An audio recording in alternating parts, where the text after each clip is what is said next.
এক ব্যক্তি ইব্রাহিম বিন আদহামের নিকট উপস্থিত হয়ে বলল, আবু ইসহাক, আমি নিজের ওপর অনেক জুলুম করেছি। আমাকে এমন কিছু শুনান যা আমার অন্তরে দাগ টেনে দিবে, আর আমি গুনাহ থেকে বেরিয়ে আসতে পারব। তিনি বললেন, যদি তুমি 5টা কথা গ্রহণ করতে ও মানতে পারো, তবে কখনও গুনাহ তোমার ক্ষতি করতে পারবে না, আর দুনিয়ার ভোগবিলাস তোমাকে ধ্বংসের দিকে ধাবিত করতে সক্ষম হবে না। লোকটি বলল, আবু ইসহাক, কি সেই 5 কথা? তিনি বললেন, প্রথম কথা হল, তুমি আল্লাহর নাফরমানি করতে চাইলে তার রিজিক খাবে না। লোকটি বলল, তাহলে কি খাবো? পৃথিবীতে যত রিজিক শোভিত তার। তিনি বললেন, এটা কেমন কথা?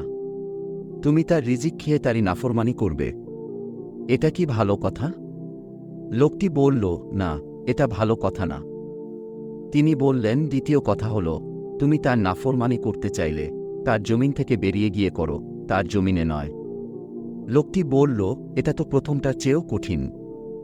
উত্তর মেরু থেকে দক্ষিণ মেরু শোভিত তার জমিন। তাহলে কোথায় যাব? তিনি বললেন, এটা কেমন কথা?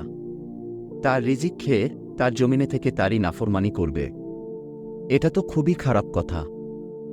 লোকটি বলল, তৃতীয় কথা বলুন।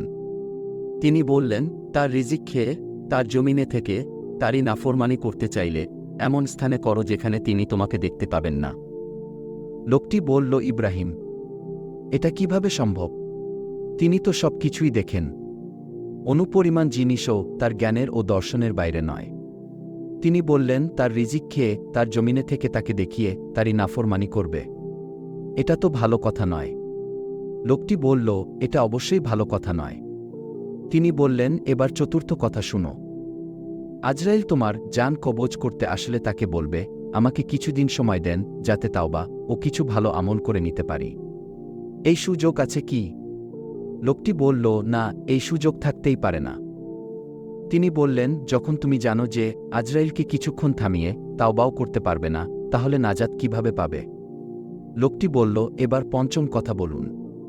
তিনি বললেন, কিয়ামতের দিন জাহান্নামের ফেরেশতারা তোমাকে টেনে হিচড়ে জাহান্নামে নিয়ে যাওয়ার সময় কি জোর করে চলে আসতে পারবে? লোকটি বলল, এটা অসম্ভব। তারা আমাকে ছেড়েও দিবে না, আর ওজর আপত্তিও শুনবে না। তিনি বললেন, তাহলে তোমার নাজাতের উপায় কি? লোকটি বলল, ব্যাস, এ ওয়াজ নসিহতি আমার জন্য যথেষ্ট। আমি খালেস নিয়াতে আল্লাহর কাছে তাওবা করলাম। তারপর লোকটি ইব্রাহিম বিন আদহামের সাহচর্য গ্রহণ করে বাকি জীবন আল্লাহর ইবাদত বন্দেগীতে কাটিয়ে দেয়।